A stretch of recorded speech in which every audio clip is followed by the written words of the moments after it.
GTM Podcast Porisat The Cannibal Episode 10.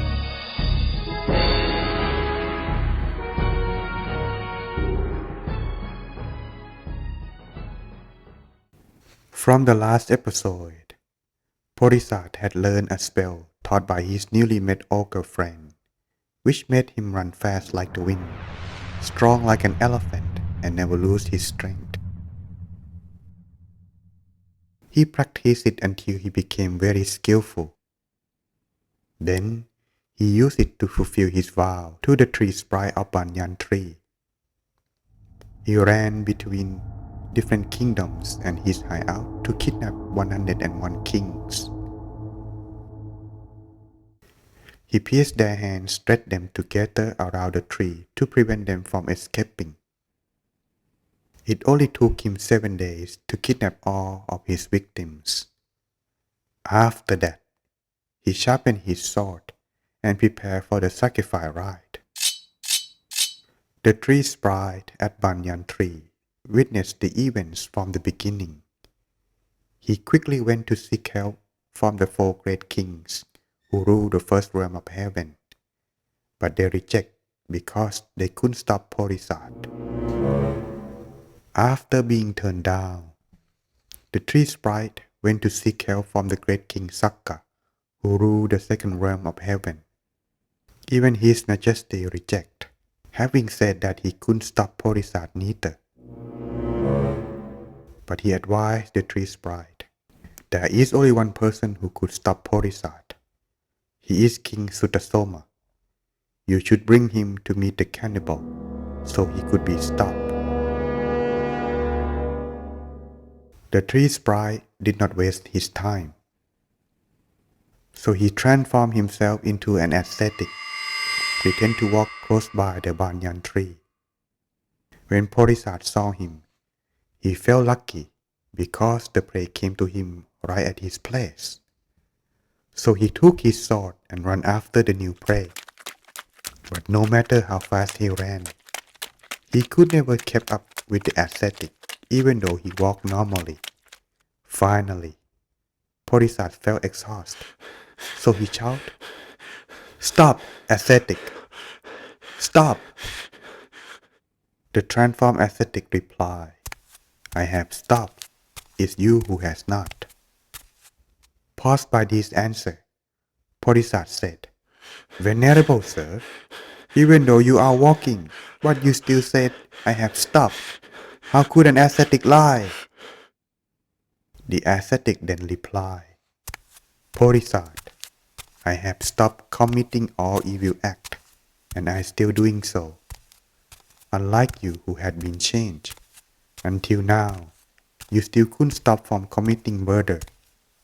A wise man calls such a person one who has never stopped, because after death, you would be reborn and suffer in hell."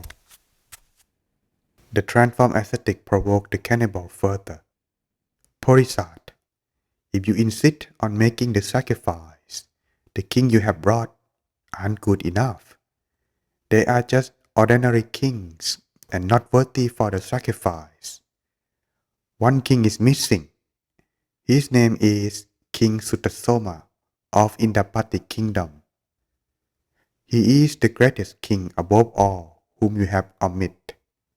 If you bring him to sacrifice, the tree sprite of Banyan tree would certainly be happy."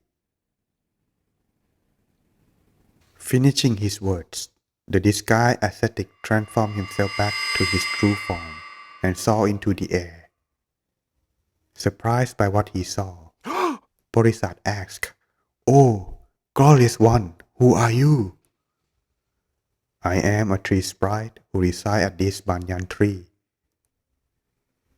Thrilled with joy, Porisat reassured the tree sprite, "My lord, please do not worry about King Sutasoma. It is a small matter to me. Please return to your celestial abode. I will certainly bring him to offer to you." After the sunset, the forest under the waning moon was silent and dim. Stars twinkling in the sky There were only sounds of animals hunting for their prey and mourning from the suffering kings. Although most beings have slept, but Porisat the Cannibal was not, because he was still excited for meeting the tree sprite. So he devised a plan to capture King Sutasoma to the tree spirit. Looking at the sky and watching the stars, he knew that tomorrow will be the right time to execute his plan.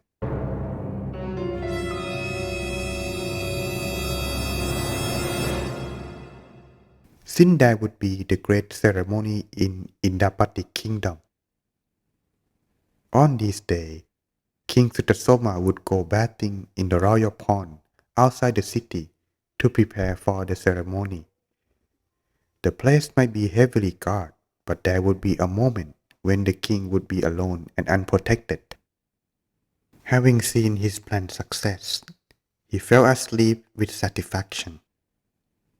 At dawn, Porisat woke up and still felt refreshed. He cast his spell and rushed to Indapati kingdom. Within a few breaths, he reached the town. The town people were still asleep. Those who awoke were preparing breakfast inside their homes. The royal garden was still in silence. There were only few guards.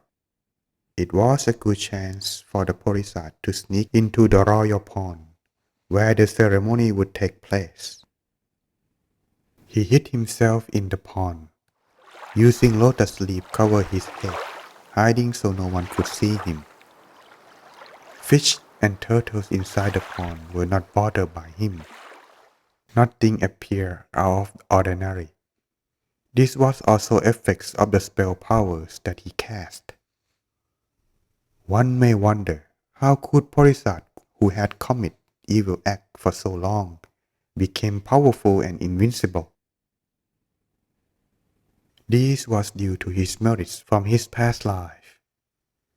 During the time of the past Buddha named Kassapa Buddha, he supported virtuous monks and novices by offering milk, which was the way of giving them strength.